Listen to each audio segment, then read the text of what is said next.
When I climbed Kilimanjaro, largest freestanding mountain in the world, I decided it was a last minute thing. On a Thursday, I said, well, on a Wednesday, someone asked me if I wanted to do it. On Thursday, I said yes. By Monday, I'm in Africa. And normally people prep for like months or years for this kind of a thing. And I just show up there like, da-da-da, here I come, I'm going to do this. And then climbing up the mountain, I could not do it alone. I have really bad altitude sickness, and I had to lean on the two African men that helped me finally summit. And I did summit, but I never would have been able to if I didn't allow them to help me. And I remember the whole time feeling so upset, like I can't believe these men, I have to lean on them. Like I never lean on anybody. But that was my biggest takeaway from that moment. And then when I came home from Africa, that's when I let go of the current executive team and I stepped in as CEO because I realized that I could never do it alone, but I didn't have to because there were people around me that could assist me. I just needed to be willing to ask for help. Here is your daily dose of the Ultimate Sales Machine coming to you from the new edition. Visit ultimatesalesmachine.com to get your copy or multiple copies. I am your host, Amanda Holmes, CEO of Chet Holmes International. What you're about to learn has assisted 250,000 businesses to generate billions of dollars, working faster, better, smarter. Welcome everyone to this week's CEO Mastery Show. Today I have a guest, again, my brother Jordan Holmes. Last time we did a podcast together, it went soft viral. So I had said before that I thought he was amazing and very articulate, and I thoroughly enjoyed talking with him. So I thought I would bring him on. And he had said, oh, I don't know. And then it went soft viral. And I said, you have to come back and take it to the again. So here we are yet again. This topic this time around is the 4 ways that people sabotage their growth. Yeah. We enjoy this topic. So Jordan, for those of you that don't have a backstory in him, not only did we have a training facilitating father like Chet Holmes that taught us how to learn and taught us how to build a skill with pig-headed discipline and determination, but he also went on to train lots and lots of software engineers in one of the most leading Silicon Valley training companies. He has taken those skill sets further and further, and I'm sure we'll tie in some of those stories amidst here when we talk about how people sabotage. Yeah. And in a similar space, you work with a lot of business owners, entrepreneurs, and executives. And so I know we wanted to talk about this because scenario of crossover between the two of us, that we've both spent a lot of time coaching people and working with people on improving their lives in various ways. And so we thought we might be able to identify some trends because it's rather fascinating. I mean, if you think about it, 95% of companies never make it above $1 million in annual sales. So what's happening that then of that, only 0.08% make it to 5 million, and then 1.5% make it to 10 million, and 0.004% make it to 100 million and beyond. Some of those things are what we're about to cover. So the first thing that people do to sabotage their ability to grow is lack of clarity on where they're going. Yeah.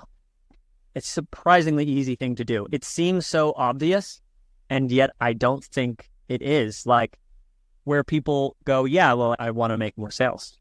I know where I'm going. But that it's often not specific enough. Yeah. Almost every time I coach someone on something, the first step ends up being, look, we actually need to get greater clarity on where you want to go. I can help you get where you want to go faster, but it's going to be really hard to get where you want to go if you're not very clear on where you want to go. Well, statistically, it's also shown, 50% of companies don't have a clearly articulated goal that the entire organization knows. So 1 in every 2 don't understand. So first way that you can sabotage your growth is by not knowing where you want to grow to. Yeah. Makes sense. Or even being too broad on that. Like you want to talk about a business vision. One of the things that drives me crazy is when you go to work at a company or work with a company and they go, here's our core values. And there's 12 core values. And, it's like this big thing on the wall. And some of the core values are even conflicting with each other. It's way too much. It's also easy to have, you can't do everything, right? So part of knowing where you're going is being very clear on what you want. And part of that is intentionally excluding the things that you need to avoid. And I would say also, I don't know if you've experienced this, part of that piece is identifying the things that are tempting for you to aim at that are not actually the highest ROI things to aim at. Because when things get difficult with the primary thing you're trying to work on, the ways you're going to procrastinate are going to be the things you're also interested in, but are not actually as important as the thing that just got hard. So I think being very specific on what you want, and then also excluding the paths that are tempting and not actually serving you. Yep. That's great. What do you think? I totally agree. You have to be able to say no. Yeah. And say no often. Okay, let's jump to the second. The second way that people sabotage their growth is thinking that they know everything. You know, I've seen this even back when I used to perform as a musician. So I went to music school, and one of the number one most prestigious music schools in America. It was USC's Thornton School of Music. I gigged with every person in that university. And what I found was that the best musicians were the ones that were always easy to work with and always eager to understand the direction that I was giving. Those that were not as skilled always acted like they knew everything. It was so bizarre. I didn't understand why that was possible. But then I also see it in businesses.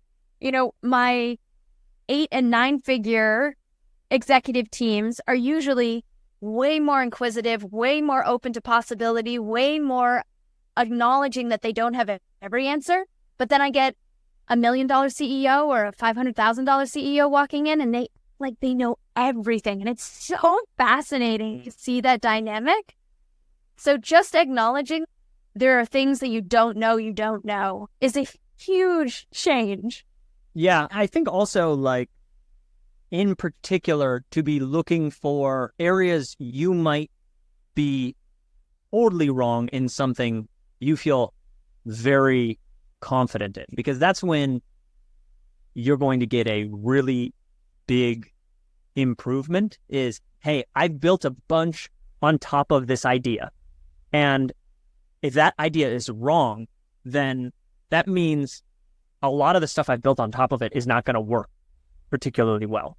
But it's really hard for me to entertain the thought that I might be wrong about this core foundational idea, because that means if I'm wrong about this, I have to go back to the drawing board on so many things. And so I have this sunk cost fallacy. But it turns out that if you want to make the jump from 1 million to 5 million to 10 million, it often entails sacrificing some idea you have about how things work that's fundamental, because it's a wildly different set of skills that's going to get you to the next level.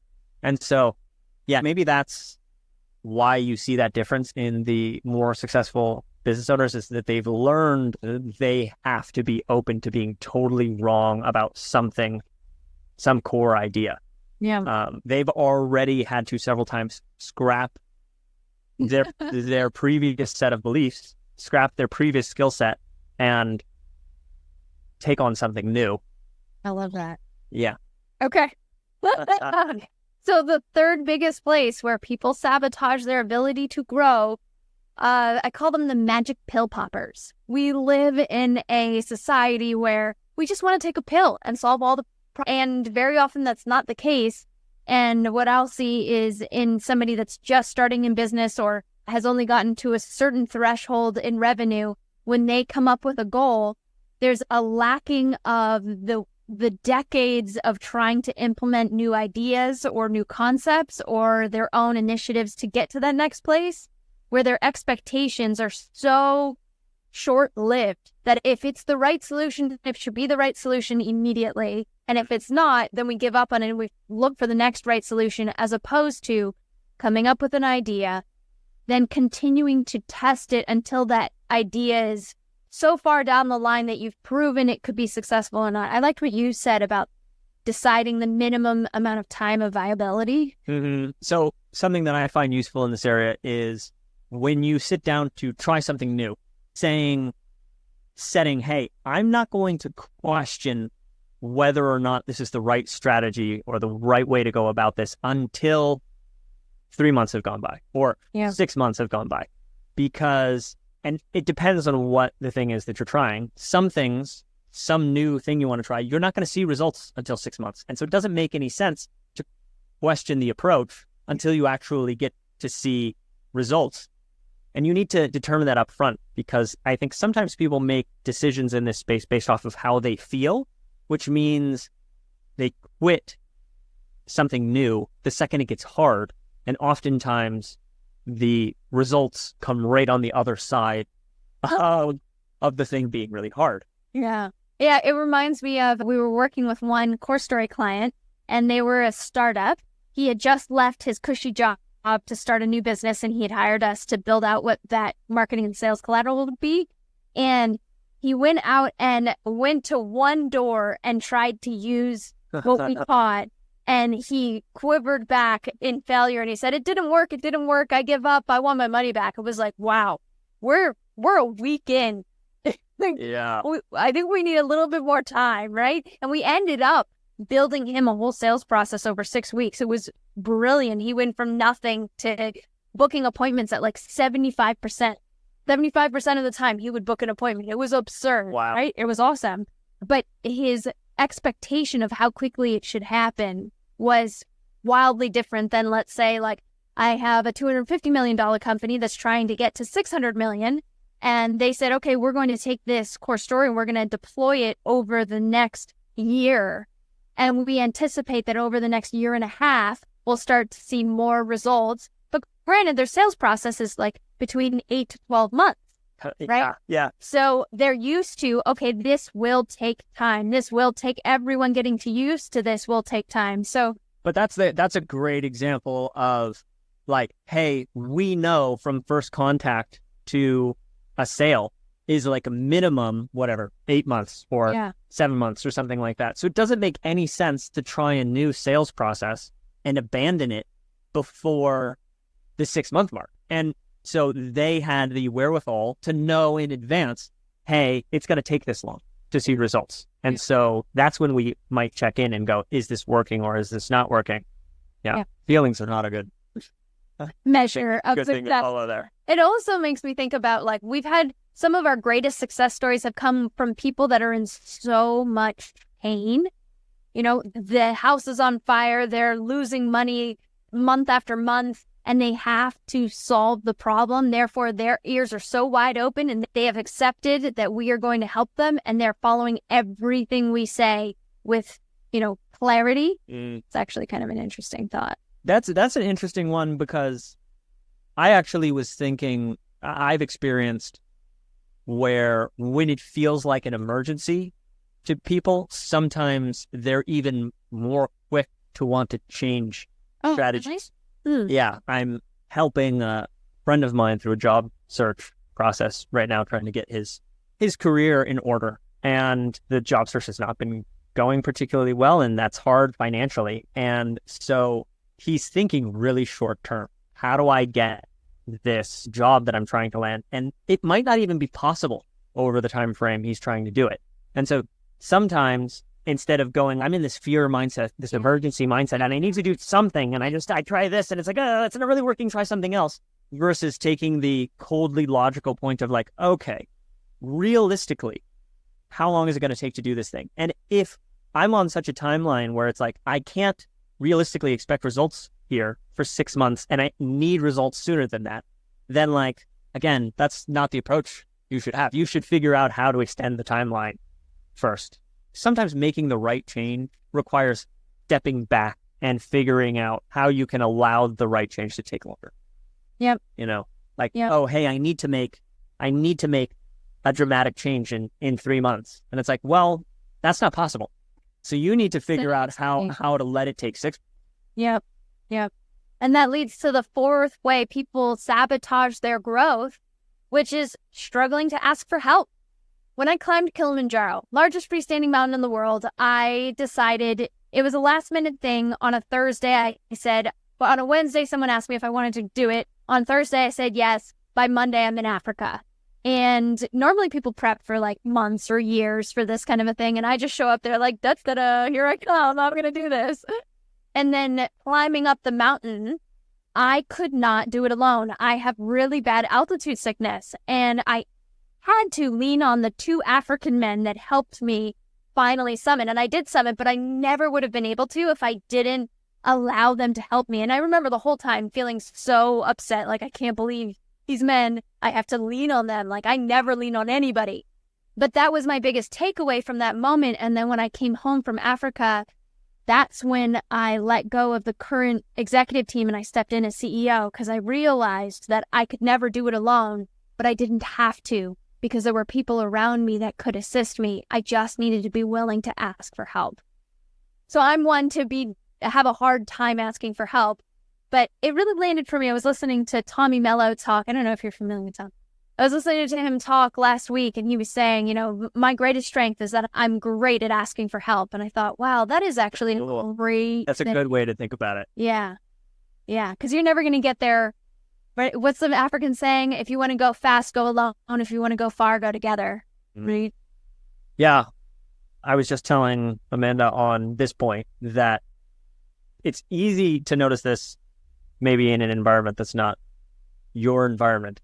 But when I was teaching software engineering to people, which is, it's a hard intellectual task.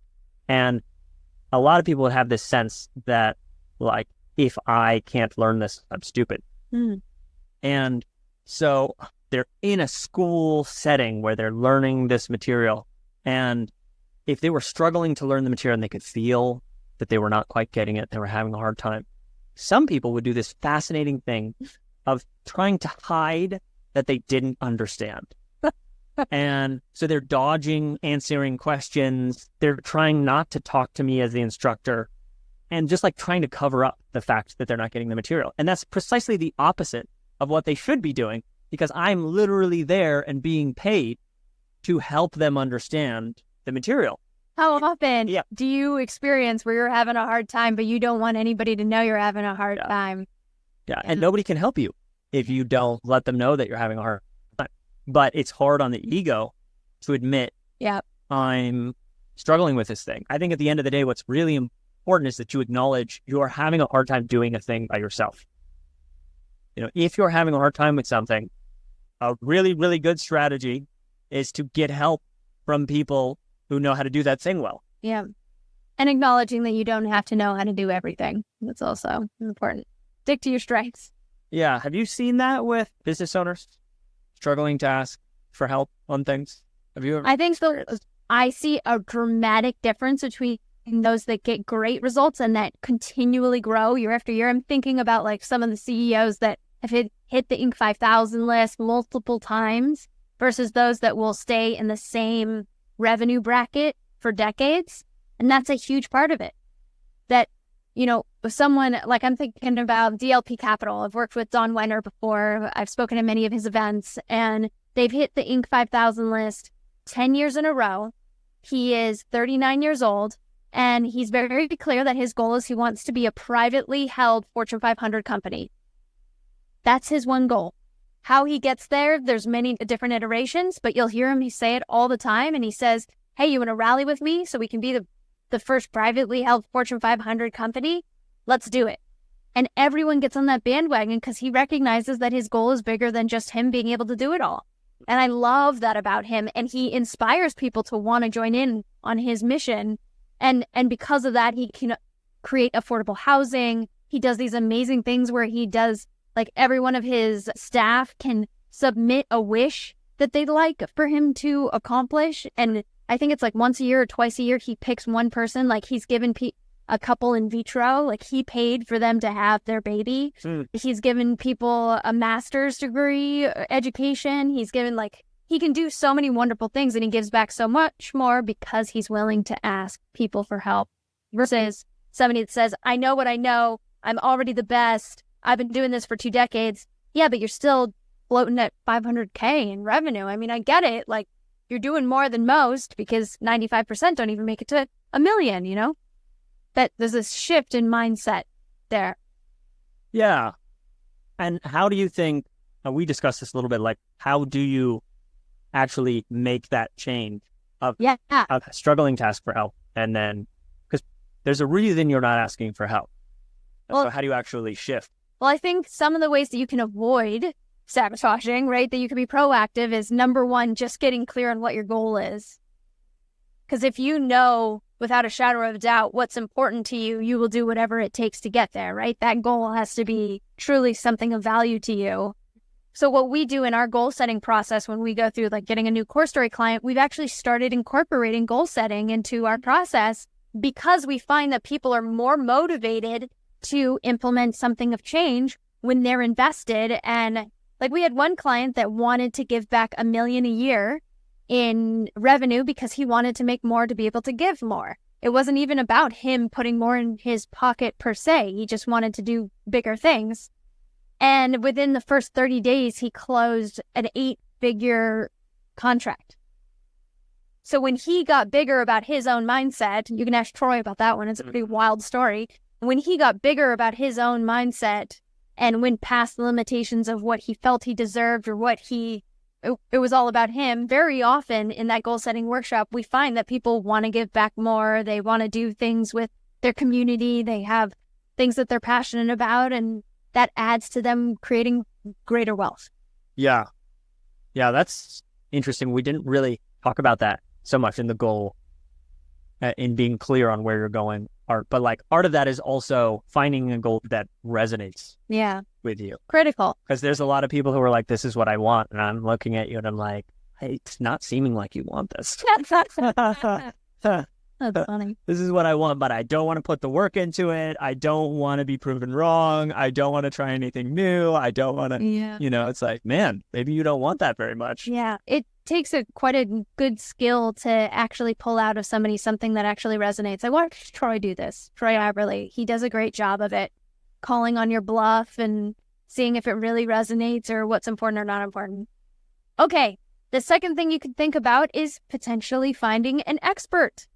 Because there are experts that know things that, right, you can get there way faster if you just find some expert on whatever you need help with. I think that probably should feel self-evident to pretty much anyone, is like, hey, get help from an expert. And the thing that I think is really important there from my perspective is find the expert and then really, this goes back to this part of people feel like they know everything or they have this really close mindset. It's like, find the expert and then really listen. Really, because the number of times I've worked with someone where I've been brought in, and I really like coaching people. So I've coached people in a wide variety of different areas, like including tennis. I'm a pretty decent tennis player, and I've given tennis lessons to a lot of people that are like, I would like to get better. And then they come, I give them a tennis lesson, and I say, hey, you really need to focus on this thing. And they're like, yeah, I know. And it's like, okay, I can see that you don't know.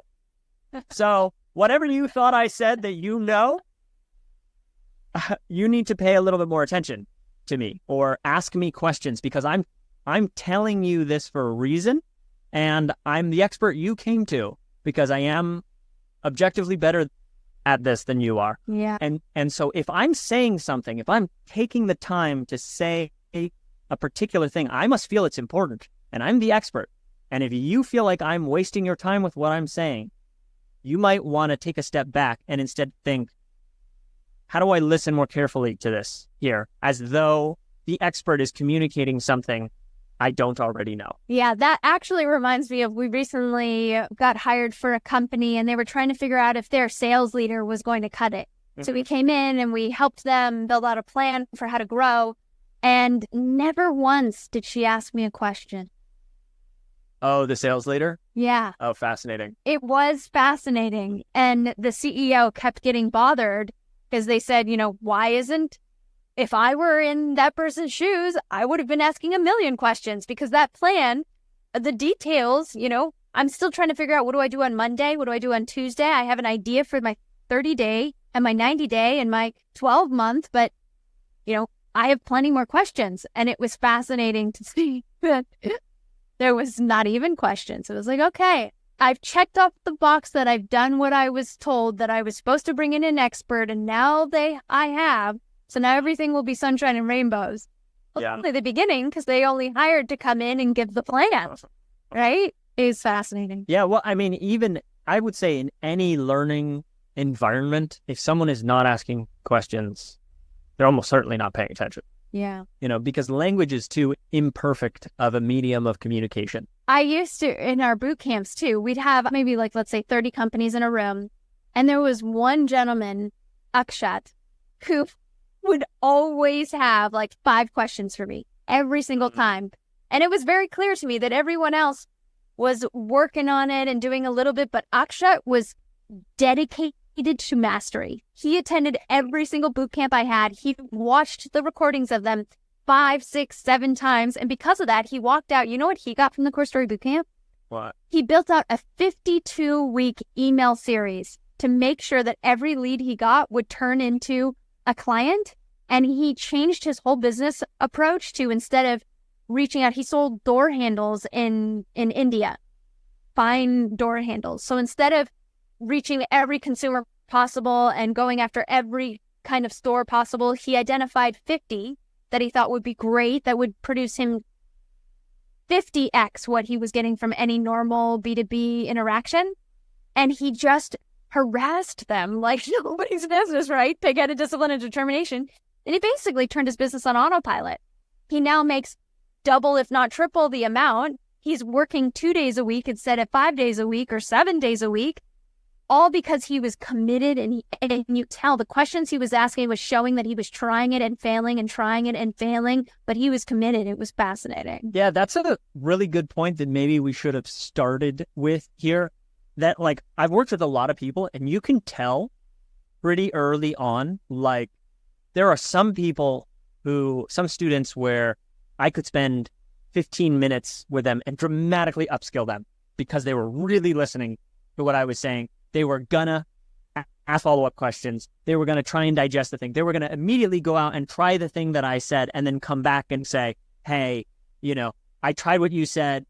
This and this didn't work. Like, they were determined they were going to learn the thing versus... And so it was almost like on autopilot on my hand. Like, I barely had to do any effort for this person to get all this value because they were going to pull the value out of, versus the person where, like, they come to you and they're like, I want your help. But for some reason, I'm chasing you, trying to figure out how to help you. I'm like trying to get you to ask questions. I'm like, listen to what I have to say. I'm checking in to be like, did you do what I suggested? Yeah. Did you have any questions on that? Did you have any follow-up? How'd this thing work? So I think a big part of this topic here is, like, how do you be a person who's easy to help? And there's so many people who can help you out in the world. There's so many experts in so many areas. And it sounds like Aksha was one of these people who was like, he was going to get the value. And he did. I mean, he has a business nearly on autopilot. He's 3rd generation, so he didn't exactly want to be doing what he was doing. And now he's doing what he loves, which is actually coaching. Coaching other business leaders and spending a lot of time in his garden. He really likes garden. So we could all spend more time. He also paints.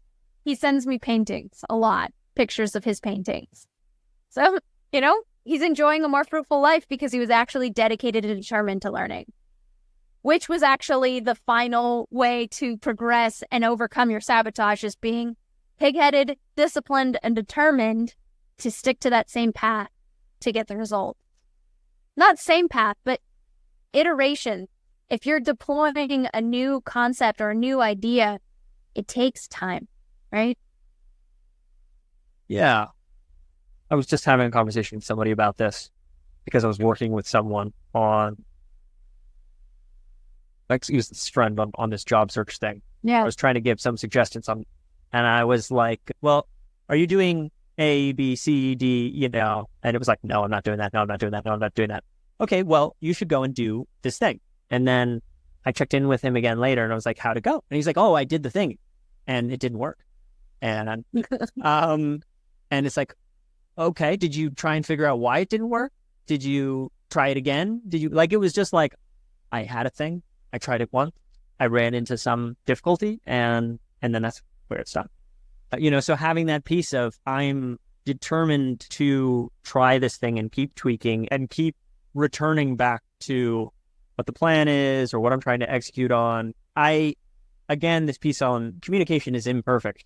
And this was one of the best pieces of advice I ever got from Dad. It's a very simple thing in one of his videos on, I think it was a module on cold calling, where he was like, you watch this video and I'm going to give you all of these strategies. And if you just watch it once, you're going to get almost nothing out of this. But if you watch it and then immediately go and try and make 10 cold calls and try and implement what I showed you in this video, and then come back and watch the video again, and then go out and try it again, and then come back and watch the video a third time, by the time you've done that, you will have mastered this concept. And so it's like, that sticks in my head as the people who end up being successful with advice that I give them, is they don't just let the advice wash over them and hope something stuck in, but they take it and they immediately try to use it. And then they come back and go, iterate. Yeah, hey, this did or did not work. What was I missing? Because you almost always, if you go back and revisit, and this is the same thing with almost any self-help book you read. It's like, how many people read a self-help book and then don't try anything that's in the self-help book? Yeah. But if you read the book, try to implement, come back and reread the book, you notice completely different things the second time around. Yeah. So just having that discipline and determination to keep doing the thing and revisiting the expert or the training material or the plan to do better the next time you try. Yeah. Big. Just a funny note. So just this week, somebody had mentioned on Twitter that they had a CD of our dad. It was the only CD they have in their car, and they got it 15 years ago. They still listen to that one CD. Is that not insane? There's a lot of people out there that talk and teach, and I find it to be something that speaks volumes to Chet Holmes' material, is that that timeless is pretty remarkable. Yeah. All of these topics actually really remind me of what we've done with Core Story. There's been so much evolution just in the last year, 2 years, around taking something that will completely revolutionize a company and the way that they market and sell, and having weekly meetings to make sure that they're getting the concepts, that they're trying it in the field, that we're seeing if it's working or not. We're coming back and trying something more. We're giving them more deliverables. And it's been a complete game changer, actually. I'm not going to get into all of the details, but it's just been really thrilling to see such huge progress for organizations wanting to make that change. That's the golden ticket right there is, and I love that I once worked at CHI behind the scenes, very quietly, but that at CHI, you're constantly iterating on how to execute on things and finding, because there is a steep learning curve on the Core Story model for selling and marketing. You can constantly be improving the way people move through that learning curve and like making that learning curve less steep. And from what you've been telling me about what you're doing in that space now, it's making that learning curve a lot less steep.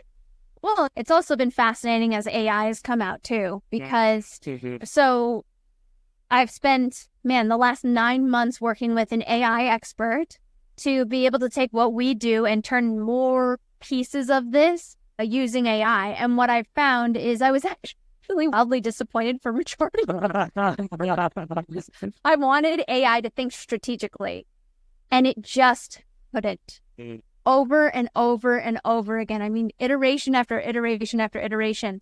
But what I did find is when we would put the strategy in place and know, like, for instance, a couple pieces of market data and what the call to action may be, and set a framework with the overall tone and the general idea, then creating a ad, a cold email script, a voicemail script, a trade show conversation, a white paper, all of these things can happen with a click of a button now. If I have my strategy in place, if I've thought like a human to come up with what the most superior strategy is, just the minor tweaks, make the details possible, that now we're rapidly creating more content better than ever before and faster because of that. But I could not train AI how to be a strategist. Right. And it took 9 months of work to figure out how to get AI to improve the speed of like creating deliverables. Yeah. But now it's so exciting, right? Like, okay, we have a client right now that needs a 3-minute television ad, a 30-second television ad. They're doing magazine articles. They're also doing SEO and they're doing social. And I'm able to hand them a whole ton of stuff. Whereas before we'd give maybe one of this, one of that. Yeah. It's it's got to be a fascinating time to be doing core story stuff in that regard, because like previously it was a lot of work to create. It still is a lot of it's still a lot of work. But it's a lot of work to create all of this content from the strategy encapsulated in the core story. Yeah. And I feel like it makes core story even more powerful, because now it's like, now I can train them how to use AI to use the core story. Right. Yeah. Here's 3 pieces of market data. Okay, craft my next email campaign using that. And here's the template in which I want you to follow to make sure that it's the most compelling email possible. Right. And then they're deploying and it's miraculous. But we had to do 500 hours of digging through data and weaving what that story may be to get it to that place. But now it's like fantastic.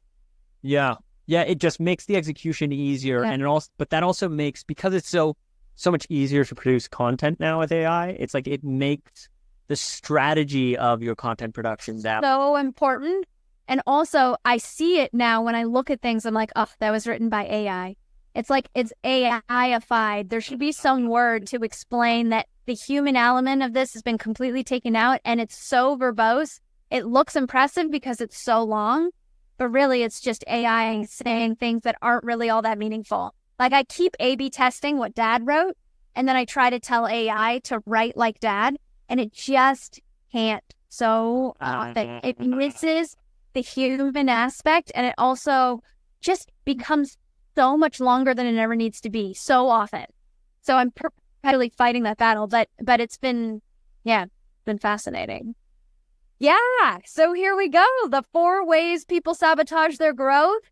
Hopefully that helps you a bit think about some of the ways that maybe you or your team do so that you can elevate your game and get to the next level of wherever you're headed. If you decide, I'd really like some help, always picking up the Ultimate Sales Machine is a great step. Only $18. ultimatesalesmachine.com. And if you haven't read it in a while, picking it up and rereading it. If you haven't read the new edition, I recommend rereading the new edition, or going to empireresearchgroup.com. If you need some help with core story, that's empireresearchgroup.com. Thank you, Jordan. It's been so helpful, and I always love talking to you. Yes, right back at you. Thanks for having me. I hope this was fun for you. It was. Leave a comment, if you will. Tell Jordan what resonated with you about what he said, or if I said something that resonated with you.